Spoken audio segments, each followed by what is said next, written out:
하나님의 말씀은 출애굽기 8장 20절부터 24절의 말씀입니다. 제가 가지고 있는 성경은 92쪽에 있습니다. 출애굽기 8장 20절부터 24절의 말씀. 우리 찾으신 줄 알고 저와 여러분이 한 절씩 서로 교독하시겠습니다.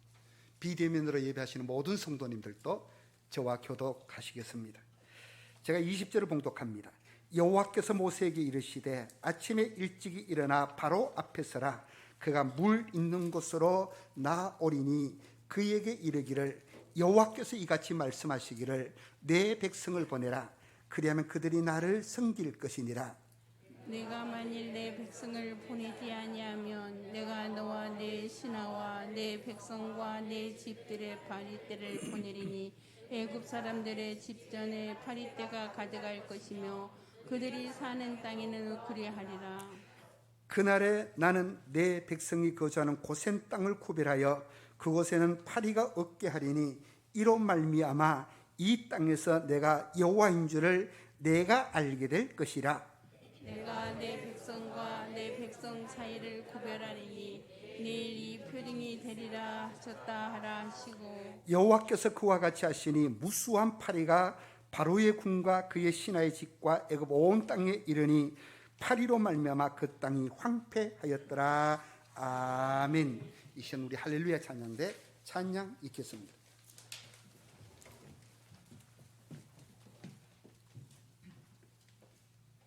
오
우리 하나님 앞에 영광의 박수를 한번 드리겠습니다.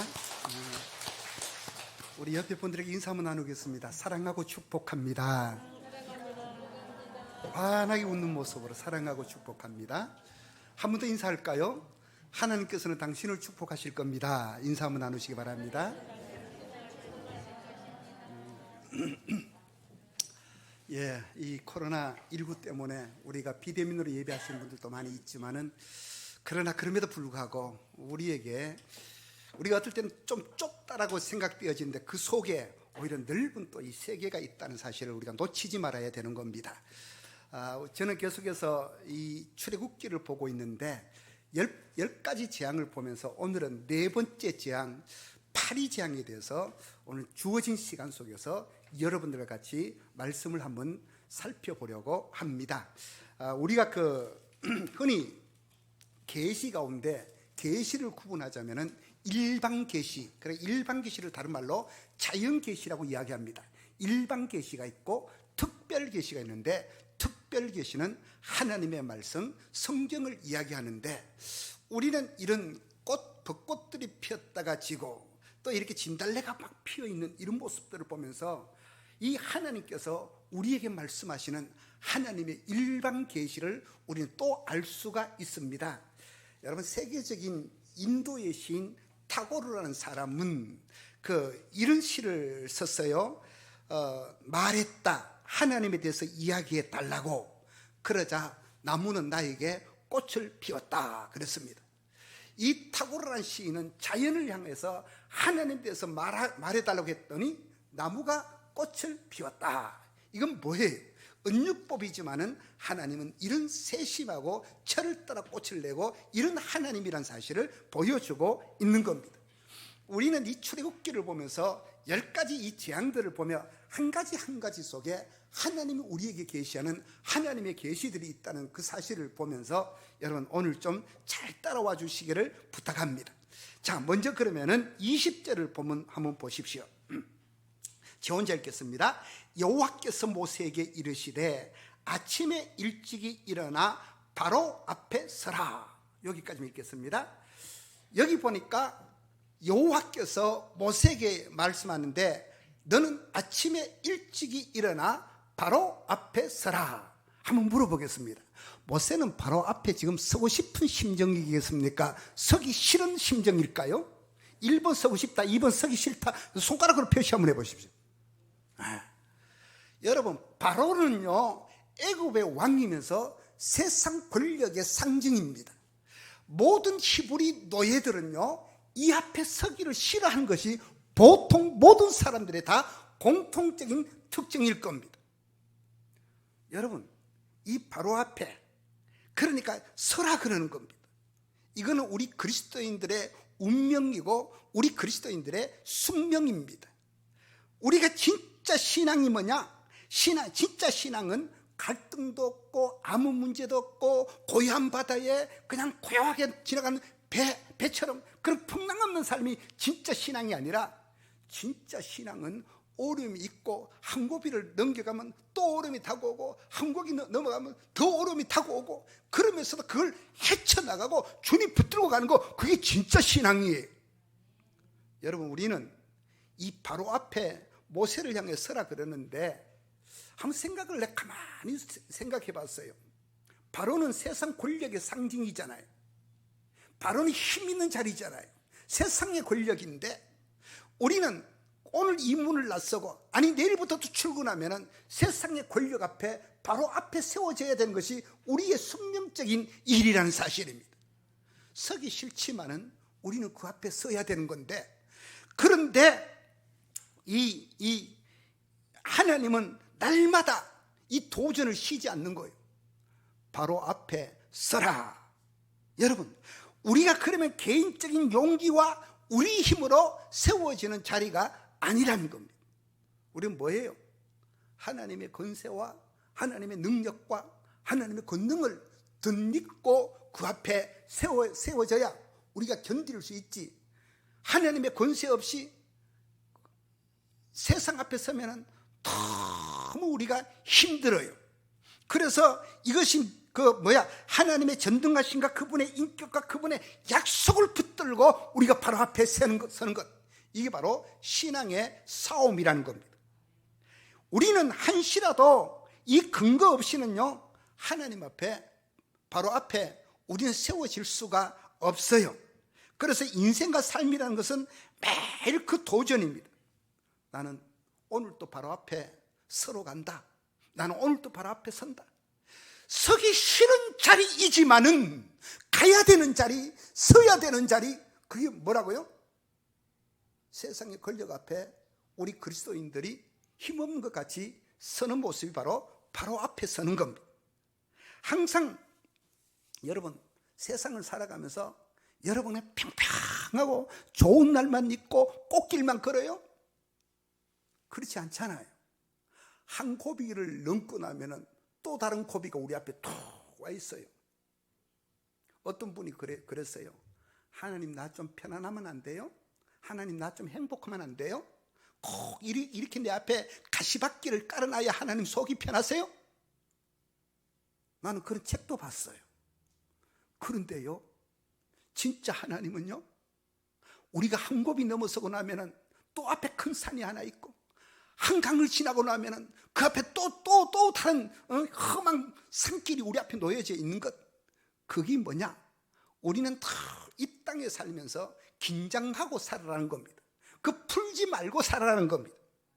여러분, 우리는 본질상 돈 많고 시간 많이 남으면은 사람은 마음속에 죄질 생각하고 있는 게 우리 본질상 그래요. 내가 죄 진다 그러니까 무슨 아주 악하고 나쁜 이런 죄를 말하는 게 아니에요, 여러분. 가만히 생각을 한번 해보십시오. 내가 여기서 죄 진다 하는 하나님 중심적으로 가지 아니한 극히 휴머니즘, 인간 중심으로 가는 걸, 이걸 이야기하는 거예요. 돈 많고 시간 많아봐요. 하나님의 생각대로, 하나님이 어떤 데로 가는 게 아니라 자꾸 내가 생각하는 내 방법대로 막 자연인이 되고 싶어하고 막 이런 게 우리 속에 있다니까요. 그렇지 않아요? 아직 그런 환경을 못 만나서 우리가 못 느껴요. 사람은 그렇게 돼요. 그래서 인간은 여유가 있고 살만하면 생각이 하나님께 집중한 것보다는 자꾸 그 생각을 엉뚱한 대로 다른 데로 돌리려고 하는 이런 경향들이 우리 안에 있다는 겁니다. 그래서 바로 앞에 서라는 것은 무시무시한 권력, 세상의 자리예요. 피하고 싶은 자리예요. 그런데 그 이유가 뭔가를 잘 보십시오. 다시 20절을 보십시오. 바로 앞에 서라. 그가 물 있는 곳으로 나오리니 그에게 이르기를 여호와께서 이와 같이 말씀하시기를 내 백성을 보내라. 그러면 그들이 나를 섬길 것이니라.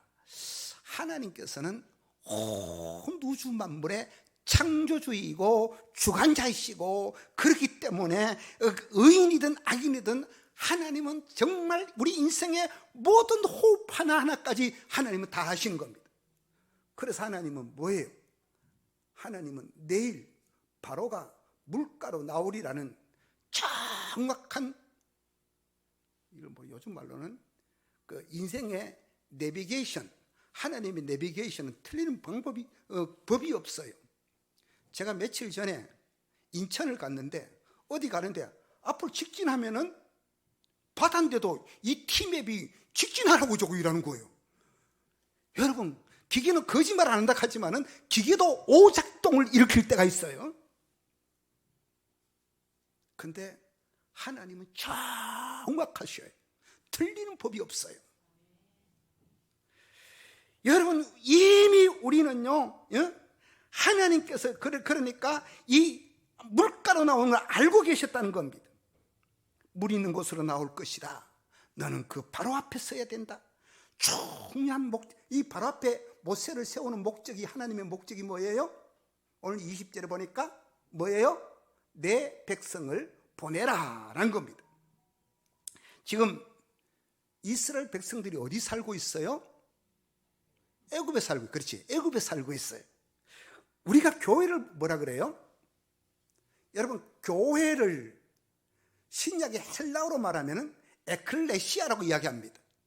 이 에클레시아라는 말은요, 무엇으로부터 불러내다라는 뜻이 바로 에클레시아라는 뜻입니다. 교회를 뭐라고 그런다고요? 에클레시아. 에클레시아 뜻이 뭐라고요? 무엇으로부터 불러내다라는 이런 뜻 속이 들어있습니다. 우리는 어디로부터 불러내졌습니까? 흑암으로부터, 멸망으로부터, 사망으로부터, 저주로부터 우리는 어떤 존재들이고요?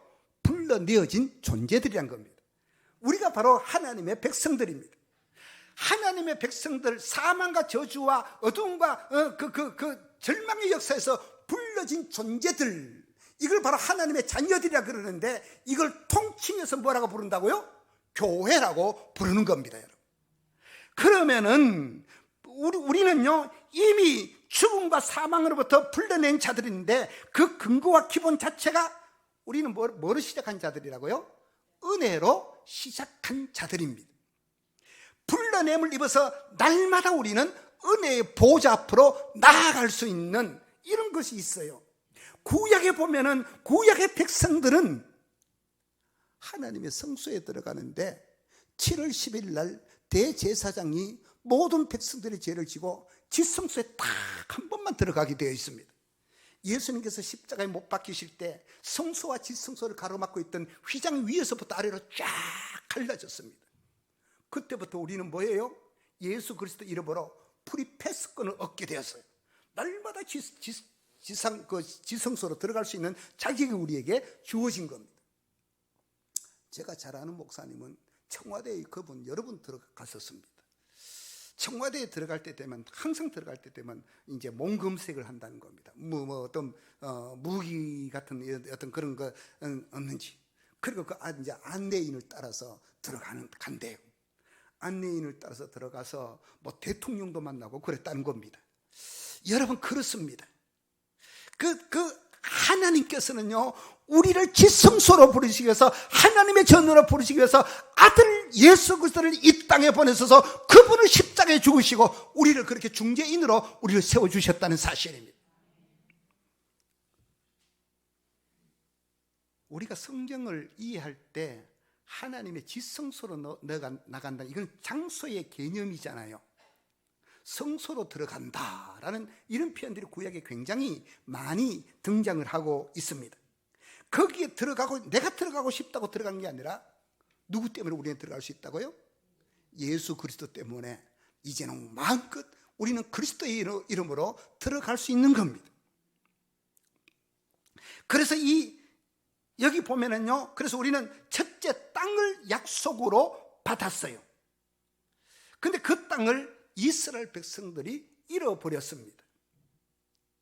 성경에 보면은, 성경 전체에 보면 하나님의 그 구속의 이야기를 세 덩어리로 소개하고 있는데, 약속, 처음에는 약속, 하나님의 약속, 두 번째 그걸 상실해버리고 있어요. 상실.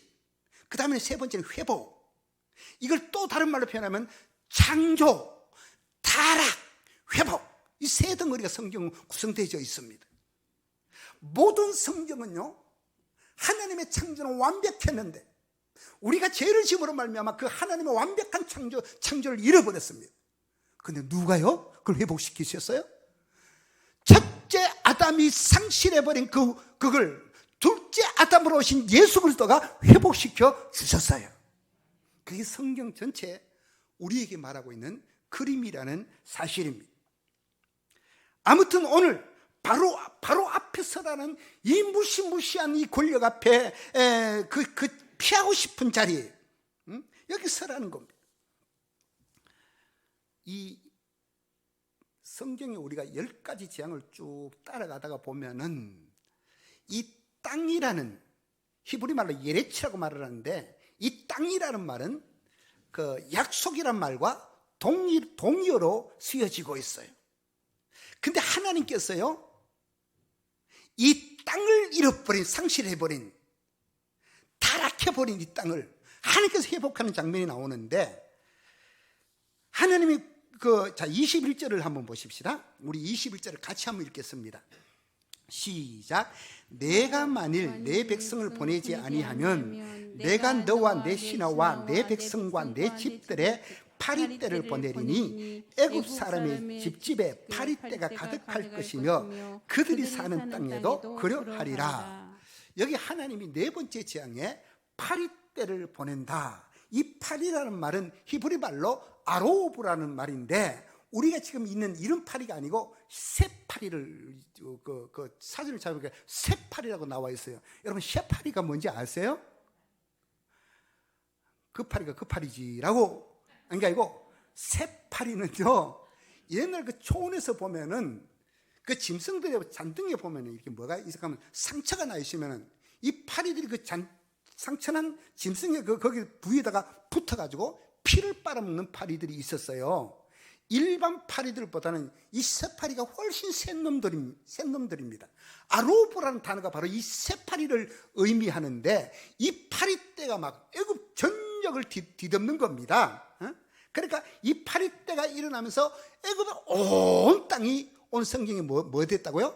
황폐해졌다라고 그렇게 말씀을 하고 있어요. 자, 그런데 24절을 한번 봅니다.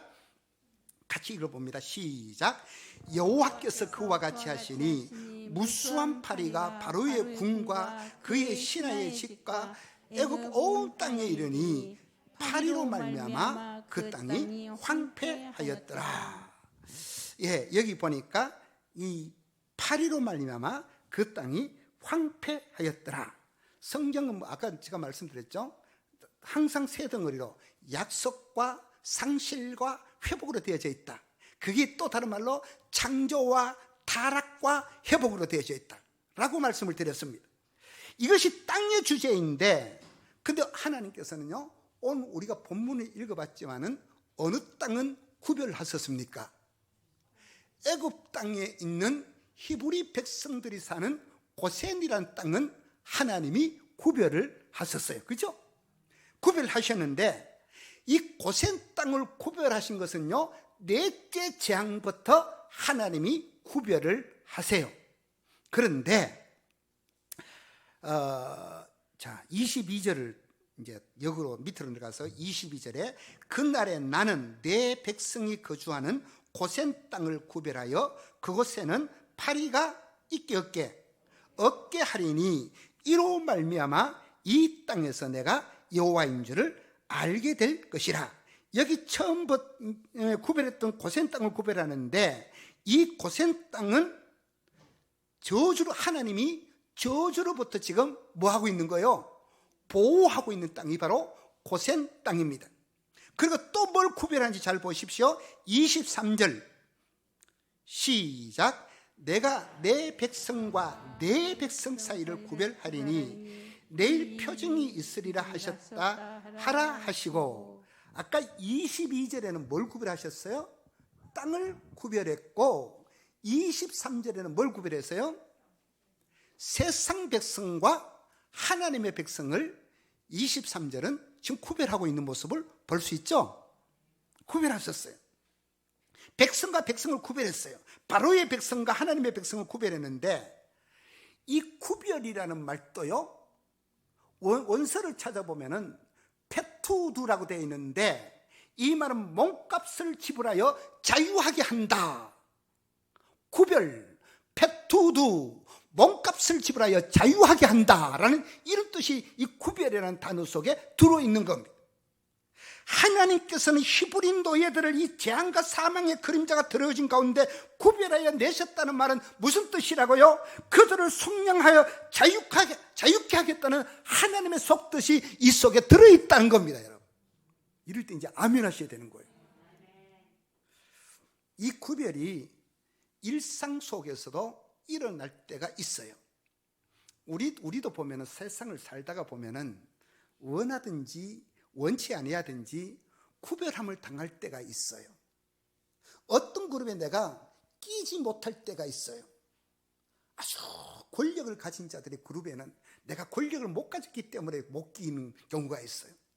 큰 몇천 명, 몇만 명 하는 목사들 속에는 내가 그렇게 목회를 못하기 때문에 그 끼지 못할 때가 있어요. 부자들이 모이는 곳에는 내가 가난하기 때문에 거기 끼지 못할 때가 있어요.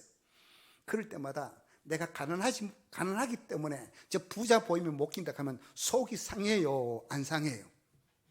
안 상해요? 속이 상할 때가 있어요. 우리가 세상을 살다 보면은 여러분, 그렇게 구별, 어거지로 사람이 나눈 구별 때문에 우리가 속이 상해질 때가 있다는 말이에요. 그런데 시간이 흐르고 돌아보면 오히려 그것이 더 나를 구별시켜 놓고 하나님의 거룩한 어떤 생명의 생명사계로 나를 보호하시 주셨다는 것을 알 수가 있어요. 하나님은 우리 인생을 이끌어가는데요, 항상 그 밑자락을 깔아놔놓고 어떨 때는 그 현실 앞에 우리가 눈물을 흘리게 되고 우리가 막 이빨을 갈게 되는 억울함이 있고 분노가 있어도 나중에 지나놓고 보면은 하나님이 전혀 다른 방법으로, 아이고 내가 그럴 때 거기 안 끼시 다행이지라는 이런 고백이 나올 정도로 하나님이 우리를 그렇게 만들어 가신다는 거예요. 여러분, 그러니까 처음에 요셉을 따라서 이스라엘 백성들이 가나안 땅에서 애굽으로 내려갔잖아요. 요셉이 총리로 있을 때 몇십 년간은 그들이 잘 살았는 것 같아. 그런데 요셉을 세웠던 셈족의 왕조가 끝이 나고 다른 왕조가 들어서면서 요셉의 정치에 동의하지 아니하는 그런 어떤 왕조가 일어나면서 이스라엘 백성들이 살았던 그 고센이란 지역은 애굽 사람들이 볼 때는 아주 꺼리끼는 지역이고 더러운 지역이고 가까이 범접하기 싫은 그런 지역이었습니다. 내가 전에도 출애굽기를 강의해 오면서 말씀을 드린 기억이 있는데, 애굽 사람들은 목축업을 어떻게 귀하게 여겼다 그랬습니까? 천히 여겼다 그랬습니까? 아주 천히 여겼다 그랬습니다. 고센 땅에는 주로 어떤 사람들이 사는 땅이라고요? 목축업하는 사람들이 사는 땅이라 그랬습니다. 애굽 사람들의 의식과 애굽 사람들의 생각 속에는요, 저 고센 땅 하면 아이고 저 더러운 땅, 버림받은 땅, 이런 생각을 갖고 있었어요. 그런데 지금 하나님이 이스라엘 백성들을 그 고센 땅에 살겨 그 애굽 사람들의 인식 속에 저 더러운 땅이라고 생각했던 그 땅이 지금은 무슨 땅이라고요? 생명이 존재하기 좋은 아주 멋있는 유일한 땅이 바로 이 고센 땅이라는 사실입니다. 이거는 뭐예요? 하나님이 지금 밑자락을 깔고 있다는 사실입니다. 내 인생 사는 게 그렇지 아니요, 그런 게 아니라니까요, 여러분. 반드시 하나님은, 내가 그래서 아까 처음 인사할 때도 반드시 하나님은 당신에게 복 주실 것이라고, 그게 그냥 우리는 멘트로 날리지만은요, 그걸 믿음으로 받으시기 바랍니다, 여러분. 사실 다시 이야기합니다만은 이 고센이라는 지역은 애굽 사람들이 볼 때는 더러운 동네였어요. 그러니까 이들에게는 요셉이 죽고 요셉의 정책을 반대했던 이런 왕조가 일어나면서 그 땅은 더 천한 땅이 되어졌습니다. 천대받는 지역으로 전락해버리고 말았습니다. 그렇게 살아냈던 시간들이 이들에게 얼마나 고통스럽고 아픈 시간이었겠습니까? 그런데 사실은 그 고센 땅은 지금 누가 구별해 놓았던 땅입니까? 하나님이 구별해 놓으셨던 땅이에요. 그 땅이 나중에는 지금 오늘 우리가 읽은 본문 속에는 생명이 살기에 가장 좋은, 지향이 전혀 없는 땅으로 바뀌어져 있다라는 사실입니다. 우리가 하나님을 진짜 잘 섬기면은 지금 어렵고 힘들어도요, 나중에 보면 반드시 하나님을 잘 섬긴 그 사람이요, 훨씬 더 하나님이 구별한 그 가정이 훨씬 더 별과 같이 빛나는 가정이 되어질 줄 믿습니다, 여러분. 이게 성경적인 겁니다, 여러분. 자, 25절을 또 한번 읽겠습니다. 시작. 바로가 모세와 아론을 불러 이르되 너희는 가서 이 땅에서 너희 하나님께 제사를 드리라. 지금 뭐예요? 재앙이 막 너무 심해지니까 이제 이 바로의 마음이 조금 열려졌어요. 그래서 너희는 가서 제사를 드리라, 하나님 앞에 예배를 드리라 그랬었어요. 근데 어디서 드리라고요? 예? 제사를 드리는 것까지는 좋았는데 어디서 드리라고요? 이 땅에서. 이 땅, 그 땅이 어떤 땅이에요? 애굽 땅, 파리가 들끓는 땅, 하나님의 재앙이 임한 땅, 그 땅에서 드리라는 겁니다. 아이고, 오늘 꼭 무슨 꼭 교회 갈 일이 뭐 있냐, 그냥 집에서 예배 드려, 집에서 예배 드려, 이런다니까요. 마음이 좀 열려지니까. 저는 절대 안 된다 그랬다가 그 완악한 남편이 마음이 열려지면 꼭 교회까지 가야 되냐, 코로나도 있는데 집에서 예배 드리라고 마음이 열려지면 거기까지는 가는 거예요, 여러분. 응? 이 땅에서 드리라는 겁니다. 그런데 이 땅은 지금 어떤 땅이라고요? 하나님이 약속하신 땅이 아니라는 겁니다. 이 이스라엘 모세가요, 뒤에 보면 우리가 사흘 길을 가서 드리겠다 그랬잖아요. 여러분, 사흘 길이라는 단어를, 자, 앞을 보십시오. 사흘 길이라는 단어를 한번 생각을 잘 한번 해보십시다. 하루에 우리가 걸어간다면은 걸을 수 있는 길이 40km 정도가 된다라고 이야기하면 사흘 길이면 몇 킬로예요? 120km를 가가지고 예배를 드리겠다는 겁니다. 그 예배는 어떤 예배입니까? 목숨을 건 예배입니다. 여러분, 예배는 사실 그런 거예요. 그런 거예요. 저는 이 말씀을 생각하다가 교회의 본질을 생각해 보았습니다. 교회가 하나님께서 교회를 이 땅에 세우신 목적이 뭐냐? 세 가지고 저는 이건 주관적입니다 생각하는데, 첫 번째, 교회가 이 땅에 존재하는 교회의 존재적 이유는요, 하나님의 백성들이 하나님께 예배하기 위해서 교회는 이 땅에 존재한다는 사실입니다. 우리가 믿는 소열의 문다 제1문이 뭡니까? 사람의 제일 된 목적이 무엇이뇨? 라고, 사람의 제일 된 목적이 무엇이뇨? 라고 묻는데, 하나님을 영원하게 하고 영원토록 그를 예배하는 것이 바로 소열의 문다 제1문의 일목적입니다. 교회가 이 땅에 존재하는 목적은요, 첫 번째가 하나님께 예배하기 위해서 교회는 이 땅에 존재하는 겁니다, 여러분. 그래서 예배에 성공하면 인생이 성공하고 예배에 실패하면 인생이 실패한다고 나는 얼마나 내가 강조합니까? 그런데 예배 빼먹어버리고 어디 마음대로 놀러 가고 이러면 막 내 마음이 너무 상해요. 진짜요. 교회가 이 땅에 존재하는 첫 번째 목적이 뭐라고요? 하나님의 백성들이 예배하기 위해서 교회는 이 땅에 존재하는 거예요, 여러분. 두 번째로 교회가 이 땅에 존재하는 것은요, 그 하나님의 백성을 양육하고 훈련시키기 위해서 교회가 이 땅에 존재하는 겁니다. 세 번째, 교회가 이 땅에 존재하는 것은요, 우리가 먼저 받은 복음을 다른 사람에게 증가하기 위해서 교회가 이 땅에 존재하는 겁니다. 그래서 교회는 세 가지 목적이 있어요. 예배와 훈련과 전도, 선교, 이게 교회에 존재하는 목적이에요. 이 목적 잃어버렸으면 하나님 앞에 나는 이 다음에 야단 맞을 겁니다. 엄중한 책벌을 받을 겁니다. 자, 이 예배하기 위해서 바로는 이 땅에서 예배하라 그랬습니다. 그 땅이 어떤 땅이라고요? 이미 저주가 내려진 땅이에요. 나가겠다는 겁니다. 살 길 가겠다는 겁니다. 근데 바로는 허락하지 않아요. 자, 26절을 또 한번 보십시다. 우리 같이 읽을까요? 26절 시작. 모세가 이르되 그리하면 부당하니이다. 우리가 우리 하나님 여호와께 제사를 드리는 것은 애굽 사람이 싫어하는 바인즉 우리가 만일 애굽 사람의 목전에서 제사를 드리면 그들이 그것을 미워하여 우리를 돌로 치지 아니하리까. 지금 이제 거듭되는 재앙을 통해서 제가 출애굽기를 처음 서두에 시작할 때도 이 말씀을 드렸습니다. 출애굽기는 두 가지 큰 주제가 있다 그랬습니다. 두 가지 덩어리가 있는데, 첫 번째 덩어리는 뭐라고요? 하나님께서 430년 동안 종되었던 이스라엘 백성들을 애굽에서 이끌어내는 그게 주제고, 두 번째는 뭐냐? 이 백성들을 이끌어내 오시면서 뭐요? 내가 어떤 하나님이냐? 하나님의 자기 계시를 보여주는 것이 두 번째 큰 덩어리라고 말씀을 드렸는데, 생각이 나요, 안 나요? 잊어버리고 있었지 생각은 나죠 지금.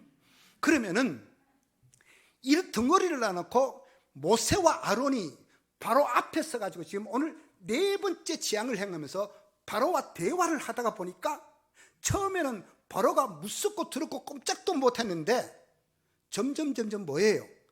하나님을 알게 되니까 바로가 이제는 서서히 어떻게 돼요? 만만해지는 겁니다, 여러분. 그러니까 이 땅에서 드리라 그러니까 여기서는 안 된다라고. 옛날 같으면 감히 상상도 할 수 없는 얘기를 지금 하는 겁니다. 거듭되는 재앙을 통해서 모세는요, 우리가 믿는 하나님이 어떤 하나님, 우리가 믿는 여호와는 어떤 여호와인지 이게 막 알아가는 거예요. 알아갈수록 이 하나님에 대해서 눈이 열려질수록 누가 만만하게 보인다고요? 누가? 바로가 만만하게 보이는 겁니다. 우리가 영적으로 눈이 떠질수록 뭐가 만만하게 보여요? 세상이 만만하게 보여요. 우리가 믿음이 커질수록 뭐가 약하게 보여요? 세상의 어떤 힘이 약하게 보여지기 시작하는 겁니다. 이럴 때 이제 아멘 하셔야 되는 거예요. 그러니까 여러분, 우리가 믿음이 커지면은요, 세상에 있는 두려움이 자꾸 작아져요. 두려움이 왜 두려움이 옵니까? 저도 병에 대한 두려움이 있어요. 어떨 때는 목사, 하나님이 부르면 가지 뭐. 내가 이제까지 살아도 내가 한 60까지 턱걸이 했으니까 이제 많이 살지 않았느냐고. 이렇게 하면 편안한데 어떨 때는 막 속이 우글거리고 막 이렇게 막 아프고 이럴 때는 또 다른 데또 전이 되나 하고 막 이런 생각이 혼자 이제 이렇게 쑥 올라와요. 진짜 이런 고백을 하면 내가 부끄럽지만 내가 이제 하는 거예요. 설교의 어떤 그 재밌게 하기 위해서. 근데 우리가요, 살다가 보면은 두려움은 왜 두려움이냐? 모를 때 생기는 것이 바로 두려움입니다. 무지할 때 두려움이 오는 겁니다. 그런데요, 하나님이 구체적으로 나를 어떻게 사랑하고 그분이 어떤 분인지를 알리면 아무것도 겁나거나 두려워할 것이 많아질까요? 적어질까요? 하나님의 사랑을 확실히 알면은요, 그 사랑에 내가 젖어 있으면은 두려움은 적어지는 겁니다, 여러분. 진짜 아멘이십니까? 왜 두려워하느냐? 알지 못할 때 그 무지가 우리를 두려움으로 끌고 가는 겁니다. 하나님의 약속. 그러니까 지금 점점 모세와 아론이 하나님에 대해서 인식이 들어오기 시작하면서 그들의 그 마음에 바로에 대한 태도는 지금 똑같아요. 달라지고 있어요. 달라지고 있는 겁니다. 하나님을 더 많이 알면 알수록 바로는 뭐예요? 이들 속에 바로의 존재는 점점 약해지는 겁니다. 우리가 믿음이 좋으면 좋을수록 어떻게 해요? 세상은 시시해져가는 느낌을 받아요. 아멘. 여러분, 그래서 우리가 하나님이 어떤 분이신지를 그걸 분명히 알아야 되고, 이제 곧 설교가 끝나갑니다. 27절을 한번 보십시오. 27절에 제 혼자 읽겠습니다. 우리가 살 길 중 광야로 들어가서 우리 하나님 여호와께 제사를 드리되 우리에게 명령하시는 대로 하려 하나이다. 지금 예배를 아까도 말씀을 드렸습니다마는 바로는 너희들 그럼 여기서 드려라, 이 땅에서 드려라 그랬는데 모세는 지금 뭐라고요? 바로가 만만하게 보이니까 우리가 며칠 가겠다고요? 사흘 길을 가겠다는 겁니다. 사흘 길을. 사흘 길을 간다는 겁니다. 예배는요, 왜 예배를 어떻게 하겠다고요? 27절에 보니까 하나님이 우리에게 명하신 대로 예배를 드리겠다는 겁니다. 우리가 하나님 앞에 예배하는데 내 정성으로 드리는 것도 중요하지만은 더 중요한 것은 뭐예요? 하나님이 시키시는 방법대로 하는 것이 더 중요합니다. 내가 무지해서 내 정성이 너무 발동돼 가지고 하나님과 반대 방향으로 잘못 가버리면요, 그건요 정성이 아니라 자칫하면 광기가 될 수가 있어요, 여러분. 그래서 여러분, 항상 우리는 종교적인 열정, 과잉 이런 것들이 굉장히 좋지만 또 한 부분에서는 조심해야 될 부분이 있다는 사실입니다. 가장 좋은 신앙은 명령하신 대로 하는 것이 가장 좋은 신앙입니다. 그래서 바른 지식이 없는 열정은 대단히 위험합니다, 여러분. 28절을 우리 같이 읽겠습니다. 시작. 바로가 이르되 내가 너희를 보내리니 너희가 너희 하나님 여호와께 광야에서 제사를 드릴 것이나 너무 멀리 가지는 말라. 그런즉 너희는 나를 위하여 간구하라. 아까 조금 전에는 너희가 예배를 드리되 제사를 드리되 어디서 드리라 그랬습니까? 이 땅에서 드리라. 그러다가 이제 지금 28절에는 뭐라 그러고 있어요? 멀리 가지 마라 그래. 멀리 가지 마라. 아유, 가까운데 교회가 없나? 뭐 때문에 여기서 그 사당도까지 멀리 가느냐고 막 이런다는 거예요, 여러분. 사탄은요, 항상 우리가 하나님 앞에 올인하는 것을 못하게 만들어요. 좀 적당히 해라. 적당히. 온전한 전적인 순종을 못하게 하는 것이 사탄의 계략이에요, 여러분.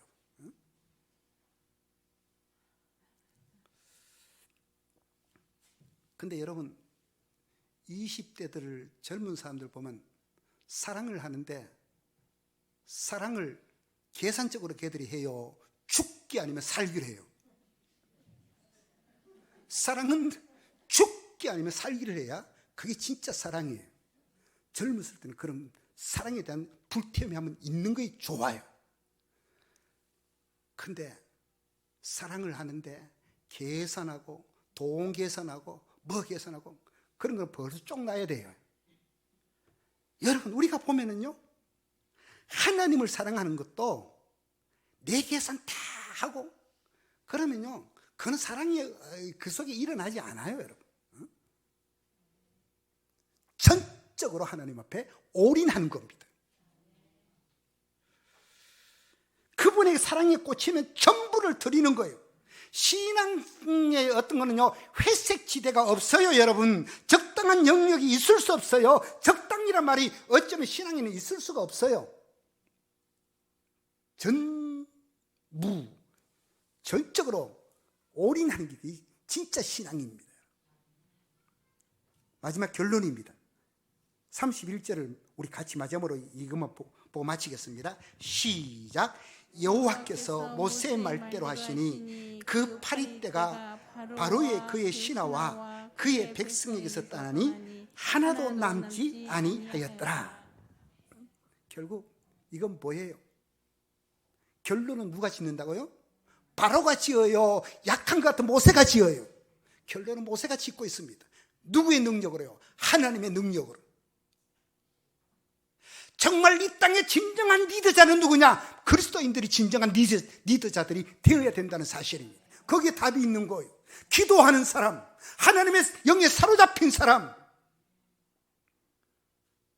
바로 앞에 서라 했을 때 힘들지만은 하나님의 권세를 덧입고 바로 앞에 서서 나아가는 이 모세를 통해서 애굽의 재앙들이 해결되어지는 모습을 우리는 여기서 볼 수가 있어요, 여러분. 우리는 계속해서 제가 10가지 재앙까지는 가겠습니다. 그런데 이 백성들은 광야로 들어가서 하나님께 오늘 경배를 드리는데 이제 새로운 도전과 약속의 땅을 향한 이 백성들이 민수기를 거쳐 신명기를 거쳐 여호수아 때 들어갑니다. 사실 오늘 주제는 땅에 대한 약속과 상실과 회복의 주제인데 이것은 우리 삶의 공간에도 매일매일 벌어지는 갈등입니다. 여러분, 얼마나 힘드십니까? 어떤 분이 그래요. 목사님, 명동에 갔더니 가게의 거의 50%는 다 샀다 문을 다 내려놓고 있습니다. 외국 사람들도 안 들어오고 이러니까 꼭 유령 같은 마을이 들었어요. 그분이 서울 출생인데 그 이야기를 들어보면서 우리 성도들이 얼마나 힘들게 살아가는가. 그럼에도 불구하고 우리는 내일 또 우리는 이 문을 나가면 어쩌면 우리는 바로 앞에 서야 될 환경들이 우리 앞에 놓여져 있습니다. 그런데 그때 우리는 내 혼자가 아닙니다. 누가 같이 있다고요? 하나님이 힘들지 걱정하지 마. 내가 너와 같이 가. 내가 너와 함께해. 라는 하나님의 음성을 들을 수 있는 마음의 귀가 우리한테 열려져 있기를. 그래서 하나님을 더욱 붙잡을수록 세상이 시시해 보이고 바로가 만만해 보이는 믿음의 대장부들 되어지시기를 주님의 이름으로 축원합니다. 기도드리겠습니다. 사랑하시는 아버지 하나님, 하나님의 사랑과 은혜를 감사합니다.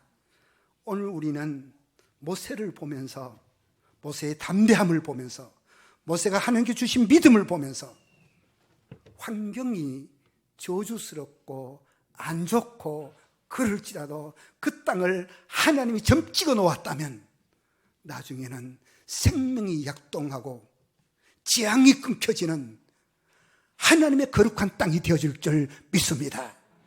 이 일을 위해서 우리가 늘 하나님 앞에 예배하며 순종으로 나아가게 하여 주시옵소서. 우리 성도들 기도하게 하시고 기도할 때 모든 것들이 응답되어지는 역사들이 나타나게 하여 주시옵소서. 큰 믿음 더하여 주시옵소서. 예수님 이름으로 기도하옵나이다. 아멘.